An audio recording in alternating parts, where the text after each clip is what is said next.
Well, good morning, everybody. It is a Thursday. It is February. You've got to be kidding me. February? Seriously? Last time I was looking, I was like eating gammon and stuff. Yeah, now it's Feb. Guys, the year's marching on.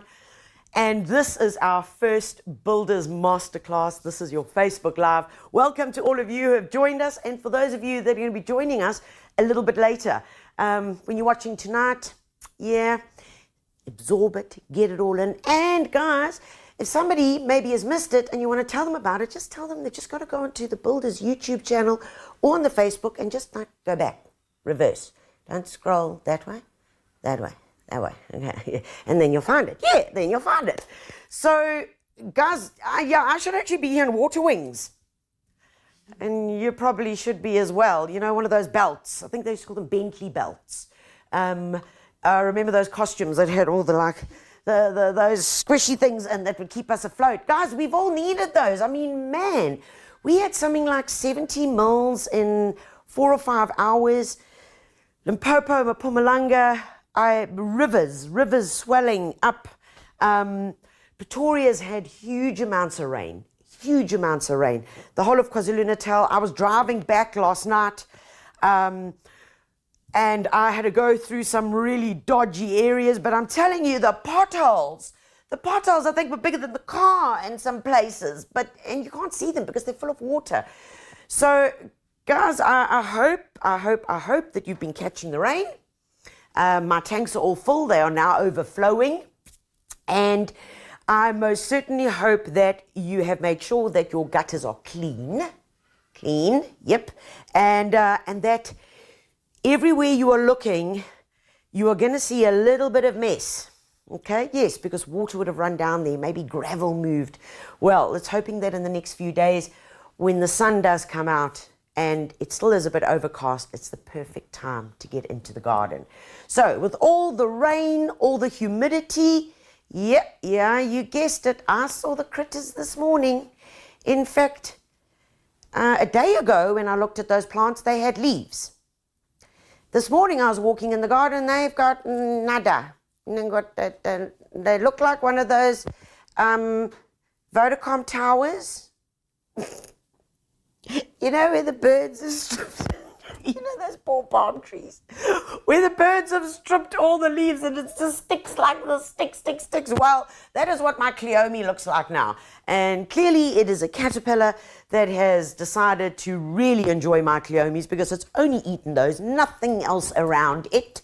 So guys, yeah, there are going to be lots of chochos there. It is perfect breeding time for them. So with all of that, just keep an eye out.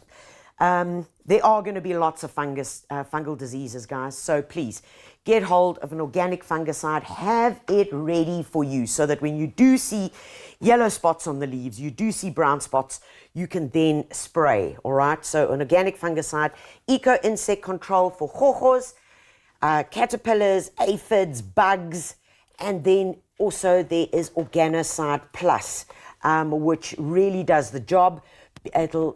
Basically all of these are made up of canola oil, garlic, and they also have a bit of chrysanthemum.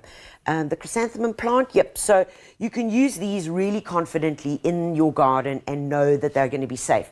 Snails are going to be out, guys. Yep, snails, they're going to be all over. How do you know? We'll go out with a torch at night. Yeah, that's when you see them. You should have seen them all on the agapanthus the other night. Look, it was like a rock concert happening there. And the flower of my blackjack was like the star performer, you know, and they were like hanging around it like, pick me, you know. So lots of snails are going to be out, guys. We use Zero Snail. There are other brands on the market, but we use Zero Snail. And why? This is the important part. Why? Because Zero Snail, the only thing that it's got in it besides bran, which is obviously the bait, is iron. Okay, iron. Please look out for that no matter what brand you buy. Look for it that it says iron, Fe. Why? Because iron actually doesn't poison. It's not a poison. When snails ingest the pellet, the bait basically, the iron actually makes them quite lazy and lethargic and it stops them eating. I have eaten a box. I'm still eating. Yeah, no, it's not for human consumption. But I just thought I'd try the iron. But anyway, so for snails, what it does is it stops them eating. They then go and hide away. So you're not going to get out there in the morning and see like a whole lot of snail shells, like this stuff's not working. No, they've gone and hidden away. And then in 10 days or so, you will then see the carcasses. So it really is effective. The good thing for me is that, guys, it's safe. And whether the dog eats it, whether it's in a salad, no. It's going to be fine, and that really is what's most important, is that secondary infection. So if the dog gets hold of it, the cat gets hold of it, the grandchild gets hold of it, it's okay. But even in saying that, guys, we should be responsible, because I've heard many horror stories of any chemical, and even the stuff that you have in your kitchen, all right, that has been consumed by children and pets and whoever. So please make sure that you do store it properly, all right. So today we've got a really big subject. We are doing pruning, propagating, and repotting, guys. And for all of you with green fingers or wannabe green fingers, we're going to get you there. We're going to get you there. And the most important thing is that everything in life is about bite-sized chunks. And sure, it can become overwhelming. It really can. And it can become like, I don't know where to start. Like, I got to prune. Having Alzheimer's, got to prune. Guys, you're not going to kill it. You're not going to kill it. And that's just, I want you to just be calm and have the confidence that what we're going to share with you today is going to help you and get you through that. Okay, so it's okay. Right. So let's see who's here today. Robin, good morning. Good morning. Happy Thursday. Yeah, it's happy Thursday. Sibusiso, good morning. Susara, good morning. All excited. Terry Lee, good morning. Tanya and the team. Oh, my word, guys. Sure, this is going to make me go left. I had the privilege of going to a Farmer's Day 2 weeks ago, and if you have a look on my Facebook, you'll see, or TikTok, or one of those things. What's a TikTok? TikTok, yes. We were walking through the fields, and basically what a Farmer's Day is like there are 500 different butternuts, okay? Different butternut seeds. They'll grow them, they'll harvest them, they will show you the size of the butternut, what it looks like. They will show you the maize, they will show you the lettuce, they will show you the cabbage, and they get it all to perfection at the right time, so that the farmers who produce the goods that feed us, when we go to the shops, they go there and choose their seed. They choose their seed for the upcoming season. And man, I got my hands on the sweet corn, and it was called Invictus or Hercules. Terry Lee, maybe you can help me, because I'm trying to remember. Invictus. It was called Invictus. And you can pick this packet of seed up at your local builders. Well, guys, I didn't even have to cook the corn. It was like so sweet. It was dripping. Well, I couldn't talk if you watch a TikTok video. I had a mouthful of corn. I'd like a chipmunk. But delicious. So, yeah, what a privilege. What an absolute privilege. And the interesting thing is, and I am going to go left field here, is that the people from I&J Chips, McCain's Chips, all those big companies that make our chips or make our tomato purees or whatever that we're going to purchase, or the fresh tomatoes that we are going to buy, want a specific size. They want a butternut that can go through a machine in one go, and they have the less wastage and are able to get as many little pieces out of it. So they want a butternut that almost looks like that, not like that. They don't want that hourglass, because then it takes too much time to put through the machines. Fascinating. Tomatoes, random fact, 38 grams is the size of the tomato that everybody wants. Random fact. 125 to 128 grams is what 6 tomatoes should make. Go figure. Go figure. And you think we just go along and shop. It was fascinating. I could speak to those farmers all day, and the very clever people who have created all of this. Really amazing. And by the way, it's not genetic manipulation. It's through breeding, selective breeding. Selective breeding. Anyway, Vanashri, good morning. Lana, welcome back. About time. I missed you. Geez, talk about a scolding. Thanks, Lana. Heather, good morning from East London. Luda, good morning. Robin, good morning. Tian, Tian, you're back. Oh, my darling. Tian from a very hot Cape Town. I know, my brother was saying it's been like 34, 38, like exceptionally hot. He's been wallowing in his swimming pool till like all hours of the night.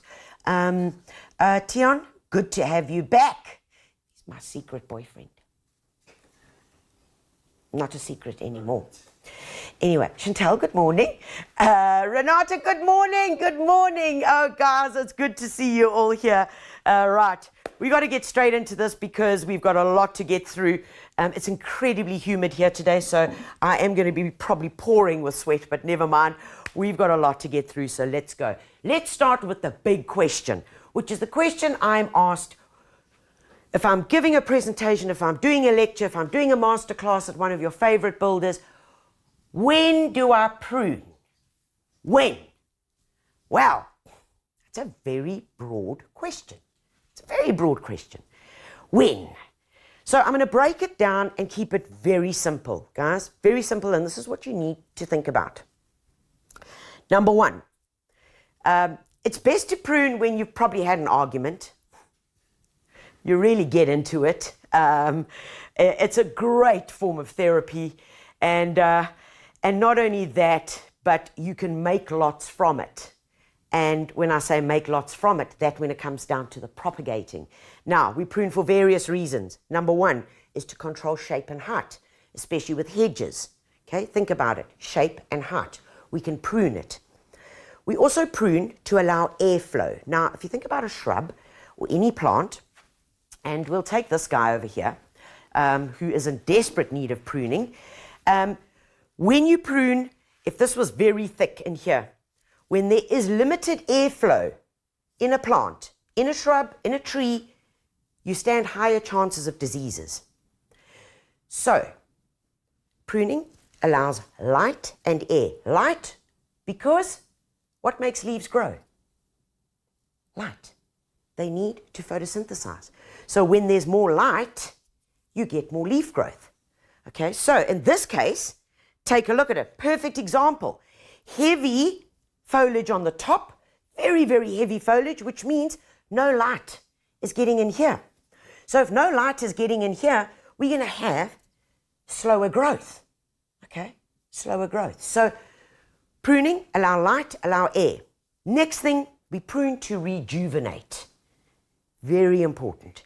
We prune to rejuvenate because you can see it's getting leggy. I'm going to give you another example. Perfect example is this salvia. I mean, look at it. This thing, it's bare, it's naked. And you see this so often. Naked stems that we need to then prune. And you say, well, you get so nervous. Like, well, what do I do? Where do I go? So we prune to rejuvenate growth, and we're going to go through that. The other reason why we prune is to be able to control size and shapes, as we said with hedging. And the other thing is to encourage flowering. So, how does that work? Well, very similar to what I explained over here. Heavy foliage, the new foliage that is pushing through for the next season. If we don't eliminate this, we are not going to get this growth. Okay. We also prune to remove dead and diseased wood, and that must never be used on your compost heap. That must be discarded, preferably burnt, and discarded away from that. Ideally, when you're pruning and you are pruning foliage that is healthy, all of that needs to go into your compost heap, guys. Okay, all of it, because that is going to add all that nutrition right back in. The other reason why we prune, and it's a form of pruning, is called deadheading. Now, deadheading is really simple, guys. That would be for your little annuals. Now, your annuals are your little seedlings that you buy in the punnets, and those are really important that we need to prune, because the more we remove spent flowers, the more we're going to encourage the plant to produce more, because it's the natural cycle. They want to produce flowers because they need to be pollinated for the seed. So, deadheading is really easy, guys. All you do is you go into the plant with a nice long nose. You see this? Long nose secateurs, because it really works nice and easily. You can get in there without damaging anything. And any bud, any flowers that are on their way out, all you do is go down to where your next leaf is. Your next leaf, and let's show this over here nice and easy. Come in here, there it is. There's the stem. There we've got some leaves, right? And just above that, nip it off. And that is called deadheading, and it's as simple as that, okay? It can even be done with your thumb and your forefinger on very soft things. You can just go in and you can just nip them off. I mean, it really is as easy as that. Okay, so some plants, and of course there's always an anomaly. There always is an anomaly. Some plants need to be pruned at different times of the year. Yes, because if you prune your hydrangea in winter, you're not going to have any flowers in summer. Oh, yes, because they take the cold, they use the cold winters to create their buds for when they're going to flower. So, well then, Tanya, but there's so many plants. There are like thousands of plants. How do I know what to prune when? Well, here are the basic rules, and this is what you need to stick with. So, if a plant flowers, produces flowers, like the salvia, you will prune it directly after flowering. That's the rule. Simple. Anything that flowers, you prune it after it's flowered. So that would go for hydrangeas, machiabella, goras, anything that produces a flower, a daisy bush. If it's very, very young, all right, so you just bought it and it's only been in the garden for like 6 months or so, then you might not have to prune it so hard. Then you would just remove some dead flowers.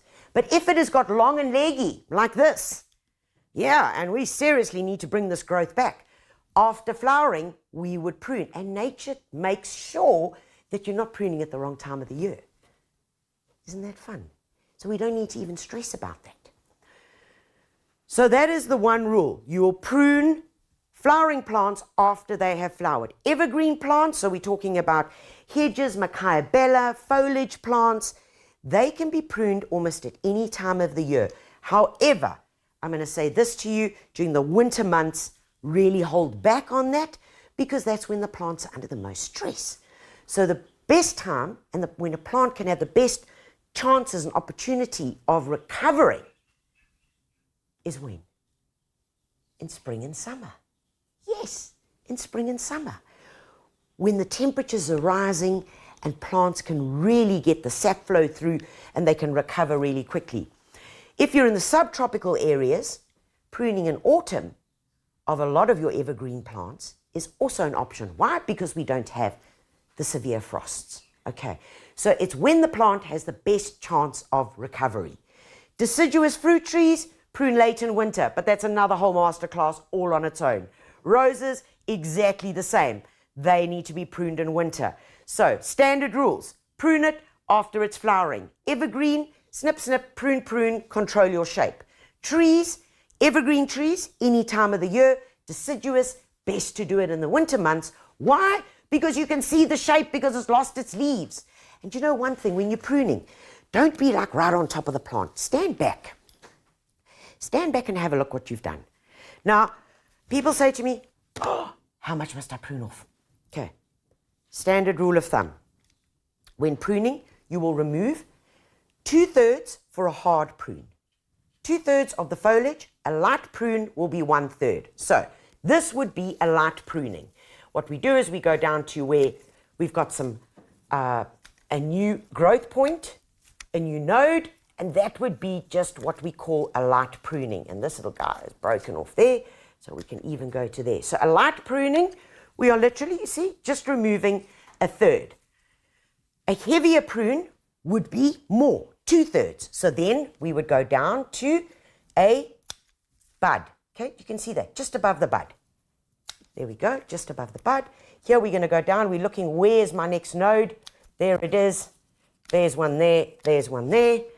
And you can already see, look, this plant is already telling us, guys, I'm trying to grow, like I'm trying to get some leaves out here, and all these big, like, oafs at the top are stopping me. So That's all it is. Once we've removed that, we're then going to encourage this new foliage. And that is what we call a hard pruning.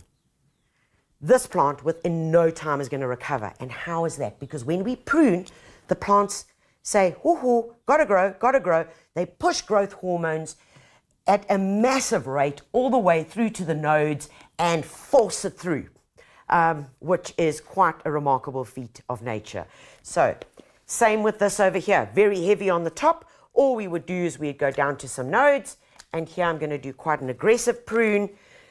All right, there we go. And that's it, guys. And it will then grow and send out its new leaves. If we had a leaf this year, it was just going to get taller, more and more leggy, and look really awful. So pruning is so important. Excuse me. Whilst we're talking about pruning, I want to talk about the tools of your trade. So come along here with me, because, you know, I've seen hedges that look like they've been gnawed, like chewed, like maybe a little rat or a little something was there, like eating them. And hedges where the foliage literally looks like it's been squashed between two blades. And that all comes down to our equipment. And I'm not saying you need all of it, guys, but these are the basics. These are honestly the basics that you would need.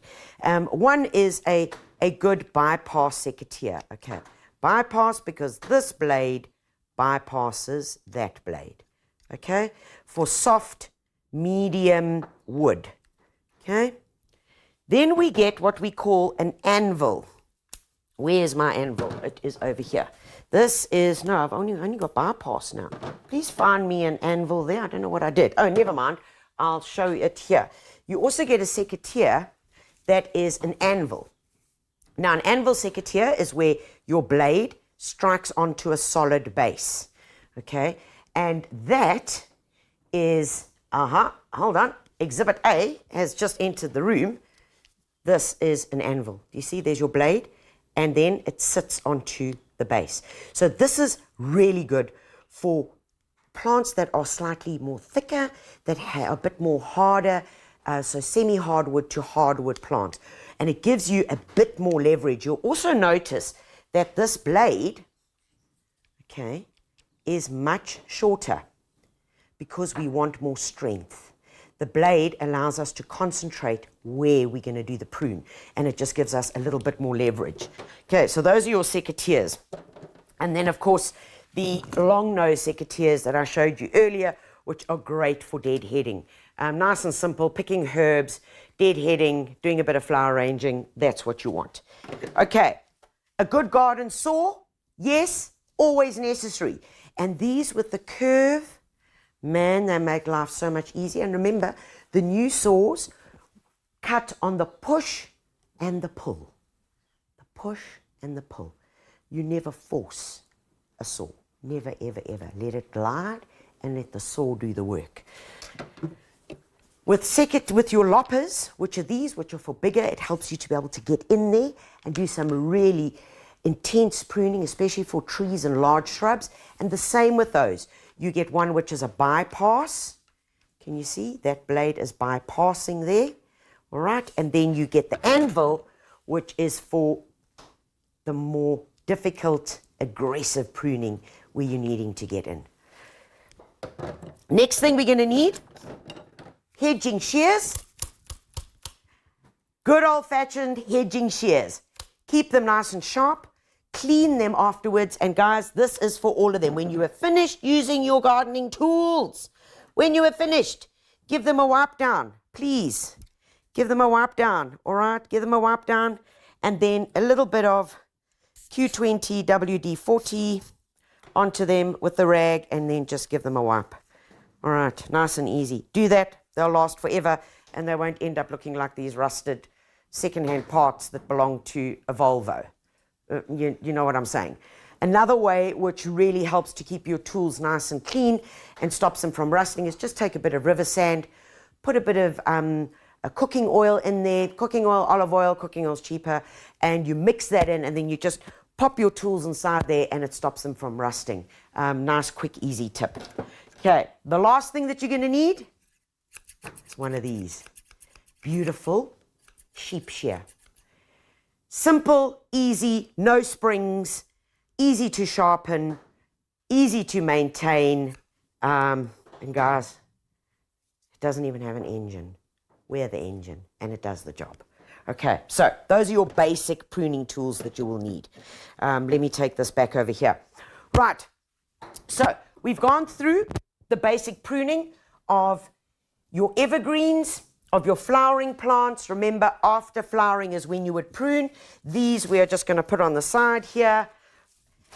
And then we're going to go into your evergreen plants. Now, in terms of evergreens, how and when should I prune? So we mentioned that in terms of pruning those, folks, you need to prune them whenever they are looking like they need it. And that might be quite a broad statement, but especially for hedging and for this buxus, which I am wanting to create a beautiful buxus ball, and topiaries are so effective in any garden, especially with constraints on space, but also they give you that wonderful structure and repetition that we so often look for in a garden. And when we talk about pruning tools, this is what we're going to need, one of those and one of those. Of course, we could also use the electric hedge trimmers, the battery-operated ones, but that's another whole game. What I want to show you here is the amount that we prune and how often. With these, generally 4 times a year is more than enough. Avoid pruning in deep winter if you're in a frost area. Rather prune autumn, and then in midsummer is when they would need their nice haircut. Because remember, if we cut this off and we're in a cold area and we get a really cold spell, yeah, their tips could burn. Their tips could burn. So remember, we want to do it when the plant has the best chance of recovery. Okay, so how do we do this? Nice and easy. I love these guys. I kind of think that I'm Edward Scissorhands. The most important part when you are doing any topiary is not to remove too much. You'll notice I'm just taking off this little top growth.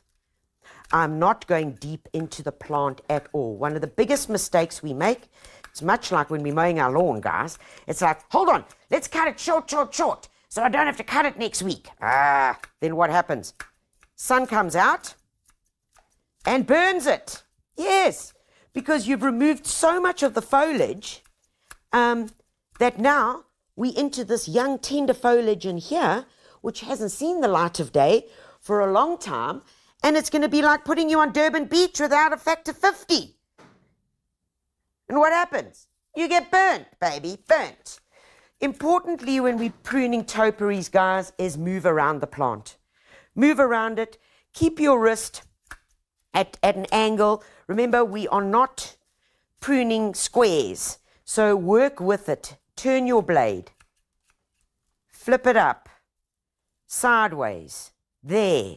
It's important to work with the plant, and bending and going down is so important because then you can actually see where the shape is. If you're standing and looking from here, you're going to do something horrible down there. I'm sure we've all had one of those haircuts. Yeah, you know. Up top here, we can't see what's going there. That's why. Step aside and work to the side. And you'll notice on the sides, I'm hardly removing anything. Hardly. Because I know I have less light here, which means that these leaves are going to be much slower growing than the ones on the top that receive a lot of sunlight. So we don't want to prune those too far back, because what often happens if you do that is that you have foliage naked down here. So yeah, guys, be very gentle on this. And don't prune too much on here. This will just work its way out, and then I can start working on my shape. And that's really it. There we go. Look at that. Chuff, chuff. That was a few growth points removed.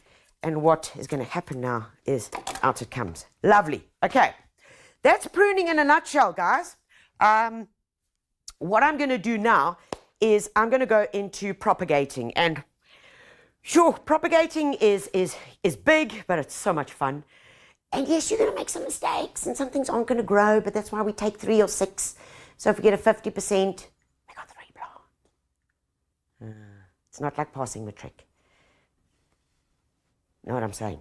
Okay, so Mason, you get across that side, and I'm going to get into some propagating. Now, there are various types of propagation methods. And folks, what I don't want you to get too hung up on is all the lingo and the garbage. Please don't stress yourselves out about that. The way I'm going to explain it very simply is that, okay, I picked these this morning and you can see the humidity out here is crazy because these plants are already drooping. So I've got a hydrangea, okay, and I've got a Machiabella. And on these, I'm going to show you the different methods of propagation. So you get softwood cuttings, you get semi-hardwood cuttings, and you get hardwood cuttings. Most plants can be propagated in all 3 different methods, but some prefer a method. Okay, how do you know that? You're going to make sure you get hold of these masterclasses and, of course, that really good gardening magazine called The Gardener that you'll find at your local builders. So when we talk about softwood, I want you to come in here and I'm going to show you. So this is softwood. How do we know it's softwood? Well, you can see it's quite flexible. This would be softwood or what we call a tip cutting. Okay. Semi-hardwood would be when we're going further down into the main part of the plant, about 1/3 of the way down, still green foliage, still green. Where's my other pair of secateurs that I lost? Still green stems, okay? But you can see it is much sturdier compared to that softwood at the top. Okay, so there it is. It's got more cambium. It's strengthened a bit more. Still green though, still green, okay, but less flexibility. Then we go to hardwood, and hardwood is identified very beautifully here. Green, still semi, hardwood, brown. Okay, you see that difference there? This is hardened olden wood. Okay, same on this hydrangea. Hardwood, semi, tip, softwood. So they're all there on one plant. It's just some plants prefer to be made more of by hardwood or by tip cuttings or by semi-hardwood. And a perfect example here would be your hydrangea. A hydrangea, the best ways of propagating them is either by hardwood cuttings, which is this, and your hardwood cutting would literally be there and there. That would be a hardwood cutting. Or a semi-hardwood, not tip, which would be a little bit further down. Importantly, what we'd want is we remove some of this foliage, and there would be our semi-hardwood cutting. Okay. Now, general rules, guys, especially with hardwood. Sometimes when you cut them, you're like, up or down. Oh dear. Oh. Oh, yeah. Eeny, meeny, miny, mo. Okay. Yeah. It's happened. I know it's happened to you. So when you are taking your cuttings, what I want you to do is the following. Your top is flat.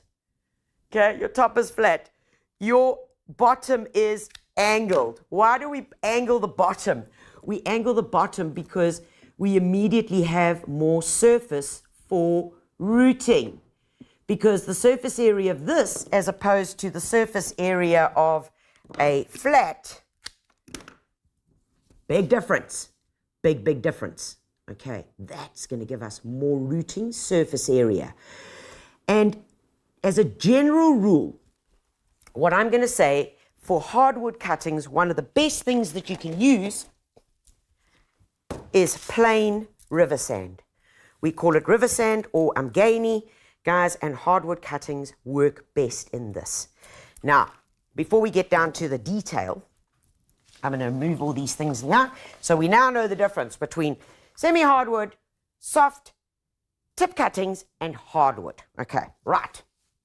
Now, okay, let's get on to, if we were to propagate, how would we do it? Tanya, how am I going to do it if I want to propagate something that's going to give me more in my garden, especially of things that I kind of need a lot, you know? And examples of those would be right over here. Rosemary. Everybody always wants more rosemary. Rosemary and lavender. Those are the two that I get asked lots and lots about. Okay, and I'm going to show you a very simple example here. So when we're doing tip cuttings, all right, it's very important to know when to take the cuttings. And just like pruning, it's when the plant has the best chance of recovery. So taking a cutting of rosemary in the middle of the winter like duh, common sense tells us it's not such a good idea. You know what I'm saying? Whereas in spring or in summer, yeah, you're with me. Okay. But it's also about the age of the tip cutting. Now, this rosemary here, I want to show you as a tip cutting, is too soft. Do you see that? Far too flexible. It doesn't have enough strength in it and enough mature cells to be able to make a good tip cutting. Whereas this rosemary, and I'll show you the difference, look at that, much stronger, okay, much stronger. So the idea when checking if your cuttings, if your foliage is good enough and at the right time to be able to take cuttings is to give it a squeeze. If you can squeeze that tip and get a lot of movement, no, negative, wait a couple more weeks. If you can squeeze it and it's quite firm and there's a bit of resistance, then you know you're on the money. Okay, so things like rosemary, lavender, remember, not too floppy, must have a bit of rigidity to it. Plants like plectranthus, basil, we love, and it's a really good thing to be able to take cuttings of these and make more of them. So I'm going to show you quite a few of these. In fact, let's do it like this to give you an idea of how easy it is.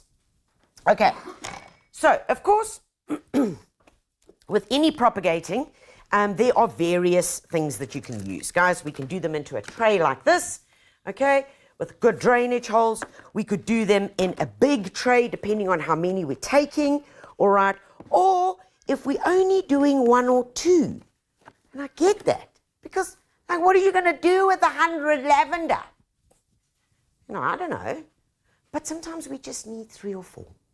So for those little pots, plastic pots, just do the job. Little squares, I love using the little squares, and I'll tell you why. Because the squares take up less space. So I can pack these squares like this, whereas if I've got round pots, they're taking up a whole lot more space, and I can't really put them in rows. I'm wasting a whole lot of space in between. So I really do enjoy using the little square pots. But for something slightly bigger, we can go with this. Now, what do we use? Guys, let's have a look here. At your local builders, you can find lots of the various specific mixes that are perfect for taking cuttings or for germination. Now, we've got one which is called a seedling mix, all right? And the other one over there which is called a germination mix. Now, for standard cuttings, I'm going to give you, you must use the germination mix. Okay, now I've got some of the germination mix already here, and it's in a container. So here it is. This is what our germination mix looks like. Why is it good? Guys, it's got the perlite in it. It's got a bit of palm peat in it. It's a good fine mixture, and this makes life so simple. Seriously. All we do is, there we go. It's all there already. Just like that, just like that. Okay, nice and easy. All right, we then are going to take this stuff. Now, this is where, this is the only real technical part that you got to worry about. Guys, this is called rooting powder. You get 1, 2, and 3. And you guessed it, for softwood, semi-hardwood, and hardwood cuttings. And basically what this is, it's a powder, and in the powder, it is full of auxins and cytokinins. Ooh, what are those? those are plant hormones that encourage rooting. So what I do is I put a wee bit into a container like this, add a little bit of water into another one, nice and easy. Okay, a little bit of water, and all we're going to do is take our cutting. I'm going to take my plectranthus here, and all I'm going to do is here we're going to do a tip cutting. So there it is. We reduce the leaf size. Reduce the leaf size a bit because it reduces the stress of the plant. Remember, 45 degree. We dip it into the water. From the water, we dip it into our hormone powder and then straight into our little pot. Now, interestingly enough, and this is truly fascinating. You know, I keep on losing my secateurs. Oh, here they are. Is that plants propagate better when they have buddies. It's so weird. Many studies have been done on this. That if you put a single plant, a single cutting, in a container, you will have a better germination if I put 2 or 3, because they just seem to survive better. It's the most fascinating thing. So it's, I guess, a bit like people, hey?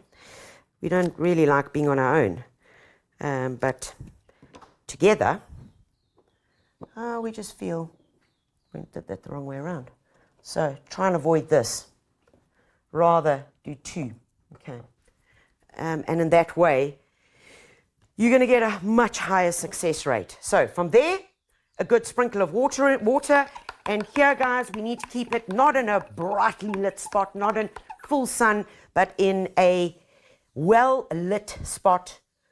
Give it a good soaking. And remember, we need to keep this moisture level high to encourage the rooting. And what you can do is you can either pop a plastic packet over it, right, and make your own little greenhouse, or you can grab one of these propagating trays that are really fab, and all you do is you pop it in there, cover my propagation tray, cover the holes, and we've got this little greenhouse effect going on in there, and it means that I don't have to water as much. So even if I forget 1 or 2 days, it's okay, because the moisture is going to stay trapped in there.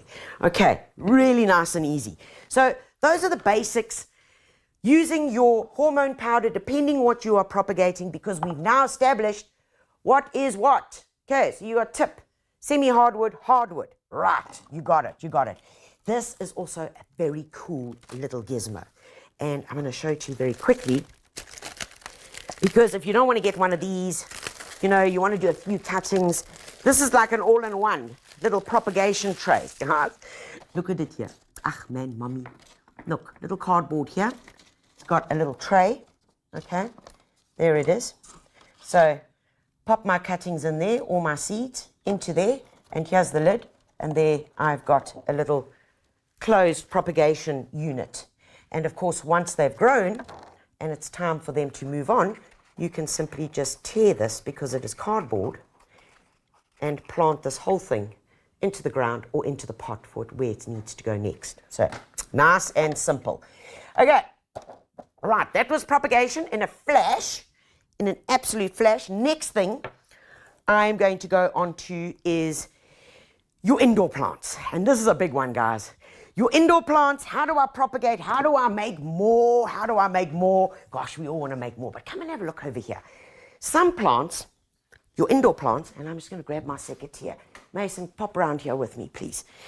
Is that they will tell us when they are going to be making more, and they will show us. And much like this beautiful chlorophytum, which we know as called a hen and chick, I mean, it makes its babies by what we call an offset. So in the gardening world, we call this an offset.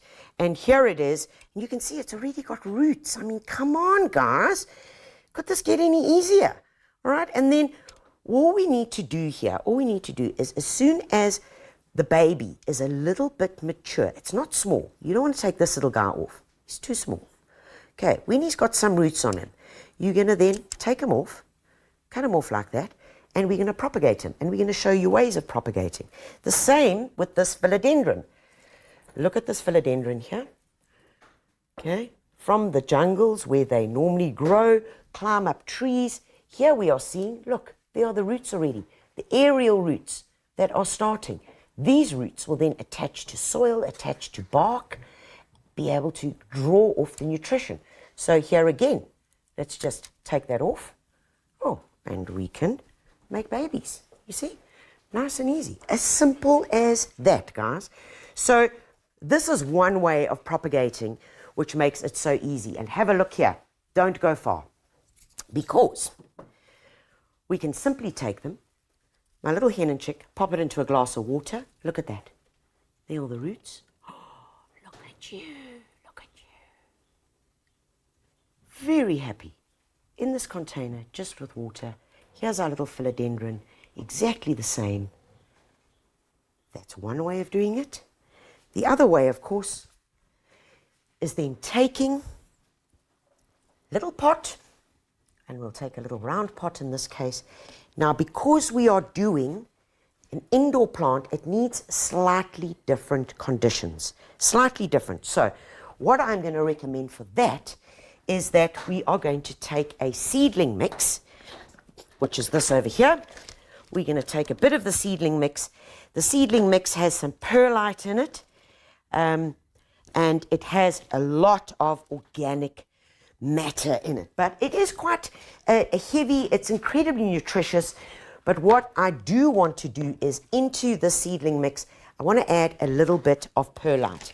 And the reason why I want to do that is I just want to lighten it up a bit, because we know a lot of our indoor plants, when I'm talking about perlite, I would add probably 1 part perlite to 4 parts of your seedling mix. The reason why I'm doing that is because a lot of our indoor plants are jungle plants. They're growing on trees, they're growing on the edges of the bark, they're hanging onto it, so it's incredibly well drained. Yes, then we put it in some thick, heavy potting soil with no air, and it's drowning. It's not going to make it. Okay, so you can add perlite to it with great confidence, knowing that you are actually going to encourage good drainage. So, over here, a little pot. And this is so easy. Look, we can make so much more. There we go. Notice that I'm not squashing it. Notice I'm not doing that. Negative. No, we are not doing that. Why? Because we want air. We want the air in it. And the air is so important for the root development. So our little philodendron, we can take like that. Now you see, that, yeah, look here. Here's a good tip. When I removed this, I cut it off at a node on the mother plant. But now I've got this long thing here without a node. Wherever there's a node, that means there's a congregation and a collection of growth hormones. The hormones that are here and the cell types that are here are different to the cell types that are here in the stem. We want this part, because this is obviously where the roots develop. If I left this long part here without a node at the end, the likelihood that this whole thing is going to rot is very high. Okay, so best planting little tool, little pencil. Make a little hole. You can then feed it down. I take the pencil, I take the back end of it, and all I do is just give it a little, there we go. One little guy, good to go. Next one here, also make a little hole there. Oh, you can see I squashed this terribly, man. Just loosen it up here a bit. Get that little guy in there. And if you find that you need a bit more mixture in there, it's okay. You just take a little bit here and you can just sprinkle it around the edges.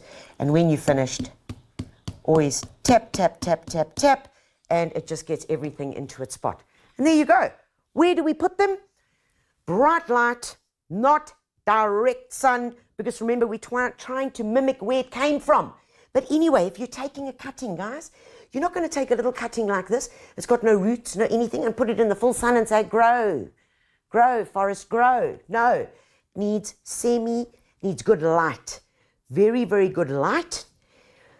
Obviously not heavy winds, which is why the little propagating station works well. So on the edge of a windowsill will work.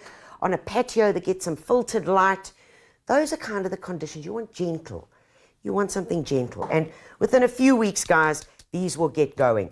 Very importantly, when they are getting going and you, on your third or fourth watering, I would recommend that you add a capful of Kelpak, which is a beautiful seaweed concentrate, which is going to really help these getting along because it's full of those auxins and cytokinins and growth hormones. Yeah, it's in the seaweed. That's what they love. And you're going to feed them, and that's just going to encourage them to grow. Okay, so for now, I'm actually just going to take these two little guys and put them over here. All right, so that's indoor and a flurry. All right, that was like speed of lightning, baby. Let's get on to some other plants. And I'm going to cover bromeliads with this, guys, because bromeliads are also kind of indoors, outdoors. They can be used incredibly successfully as an indoor plant, and likewise as a patio plant or in the garden. And basically, these plants will grow, will form a pup, what we call a pup. And look here, here is a pup. There is its baby pushing through. There is its next pup from the mother plant. The mother plant in this case is here. She is the central plant. She will eventually die off. She takes a good few years, but she will eventually die off once it's made the pups. So the trick is here, two ways we can do it. One way is kind of a quick, easy, lazy way if you don't have a lot of time. And the other one is if you've got time, you then do this later to it. So the pup must never be removed when it's too small. It must have at least 3 or 4 established leaves on it, much like this guy is. Look at that here. You can see 5 leaves. We're going to get in there with a pair of secateurs. Right, let's get in here. Pair of secateurs, and all I'm going to do is get in there, and I can either use a secateur, right? If you're worried you're going to hurt the plant, then I want you to get a knife, or you can use one of these, which is actually a weeding tool, guys. This thing is actually a weeding tool, but I use it for so many things besides weeding because it's got this lovely sharp blade here, and you can really get in and hook things and pull it back. And in this case, I can get in here to the bromeliad, get in really nice and snug and close into the mother plant, and just give it a move it, move it, move it, move it, move it, and I can then cut it. There we go. And there is my bubba. So my bubba is off there. This is my pup. If you're in a hurry and you don't know what to do with your pup and you haven't got your mixture, you take it and you put it into... Oh, the dogs are going mad. And you put it into the mother plant, her funnel. And you put it there, or you take it and you put it into one of the secondary leaves, just in there. Can you see how I'm tucking it in there? You just tuck it in there, because then it's held secure, it's still getting light, and it will still get filtered water through. And you can leave it there for months, guys. Months, months, months. I mean, I'll show you another example here. Let's take this little bubba off here, take it off there, take this little guy, pop him in there. You can leave it there for months, it'll grow. Because remember, they're semi-epiphytic. Of course, when it gets time to plant them on, what would we use? When it comes time to planting them on, we're going to be using a seedling, a potting soil, a normal potting soil, which is down here. And this is important when we get to this. And I've now lost my trowel, which is over. Look at that. And it's even orange.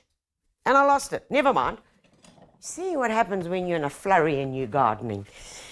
I'm going to take a bit of potting soil. So this is a premium potting soil, because what I need, guys, is I need, remember, just like when we were doing the indoor plant, needs quite a bit of air.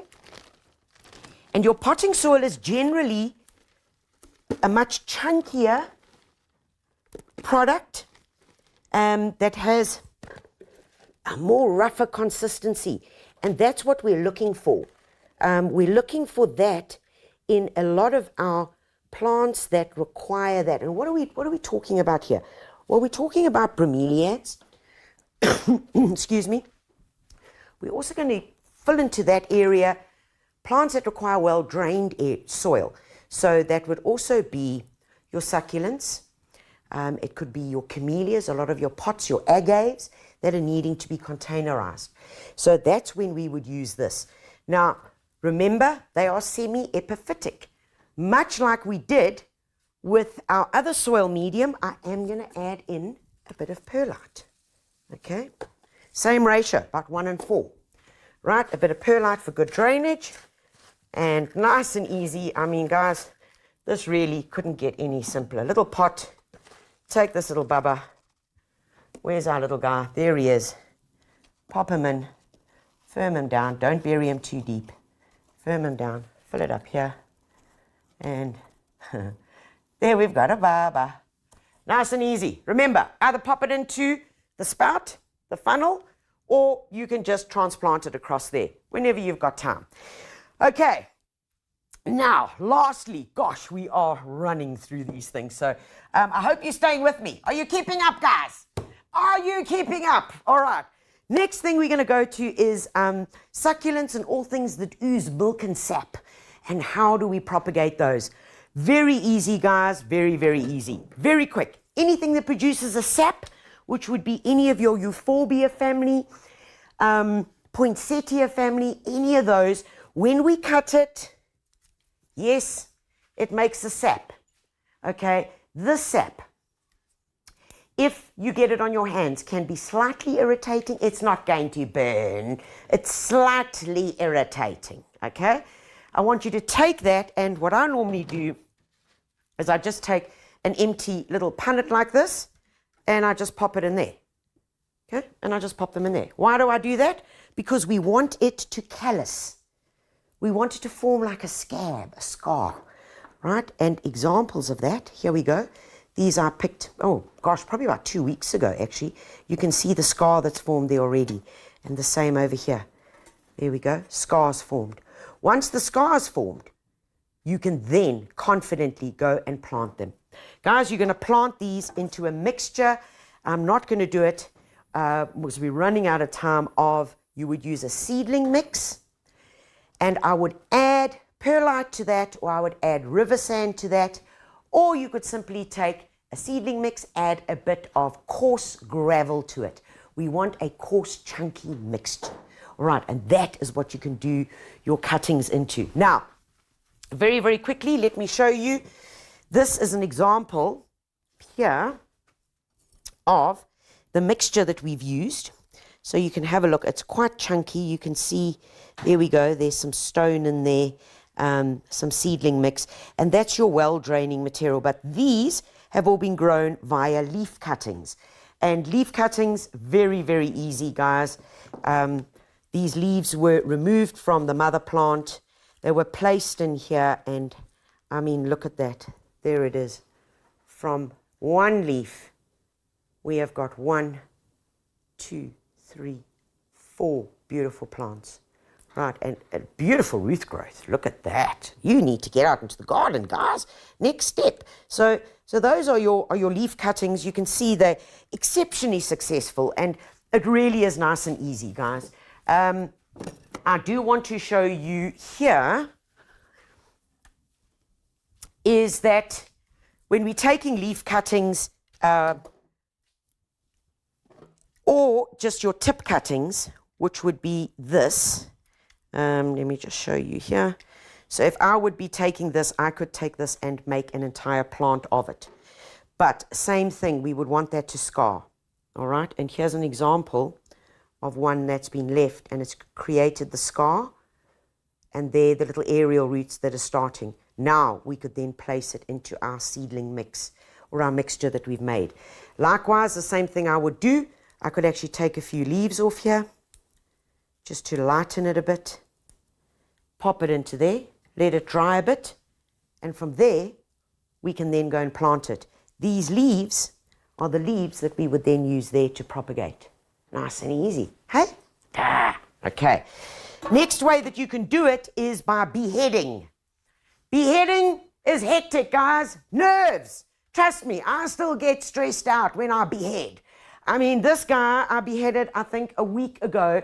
it took me the whole Saturday to eventually get up the courage to do it late in the Saturday afternoon, because this is a very, very special aeonium of mine. Was I relieved when I came back after being away for a week to see, look, come close. Oh, look, mummy, look at the new babies. So beheading, yes, and look at them, they're all there. Is a way, very simply, of removing top growth on your succulent type plants, all right? Allowing that part to callus, and then you can plant it. And it's exactly actually the same principle if we did that to this Echeveria, remove these leaves, which we would use for cuttings, okay? Allow that to callus and plant. Same beheading, exactly the same. Okay, so guys, that is it in an absolute nutshell. We kind of haven't got to Agapanthus and a few others, but I'm sure to pick those up in the next session, and I will start off on those. But we also do have dividing your Agapanthus, when to do it, in many of our previous master classes. So please, guys, just go into the playlist and you will see dividing, making more, where you are able then to get there and see how it's done. But one final tip that I do want to share with you is, come along here quickly, Mason, quickly, is that, guys, if you are going to be dividing your mother-in-law's cushion, oh no, it's a cactus. Oh, it's a cacti. It's full of sparks. How do you do it? You can see these tongs are no longer used inside. They've got rubber. I use them for when I'm dividing and making more, and it's really easy. Bright tongs have never been used for such a good use. Grab it, twist it, grab it, and just in there, give it a twist. And you might need to use one of these. I normally keep a little tweezer over here and get in there, and as we're doing that, so, there it comes, all the way out, and that is how we make divisions. No mess, no thorns. Ha! Who would have thought? Right, guys, that is me for this week. My goodness, it has been a rally. I hope you've got excited to go and divide and propagate and conquer. Remember, at your local builders, you will find the latest issue of The Gardener and Detainee right by the indoor plants. It's got the beautiful cover. The moment they're daisies. By next week, you're going to be seeing the most amazing jade vine on it. You want to know what a jade vine is? Go out and have a look. You're going to want one. Remember, guys, to go and look on the blog and on the website, and check out on Facebook and on YouTube, because we've got so many good tutorials there that'll guide you step by step from gardening to DIY to solving some problems. And it's due day, guys. It's due day to get making more. Till next time, take care of you and yours, and yeah, get out there, propagate. Who knows? You could be the next grow in the making. Till next time, take care of you and yours, and happy gardening.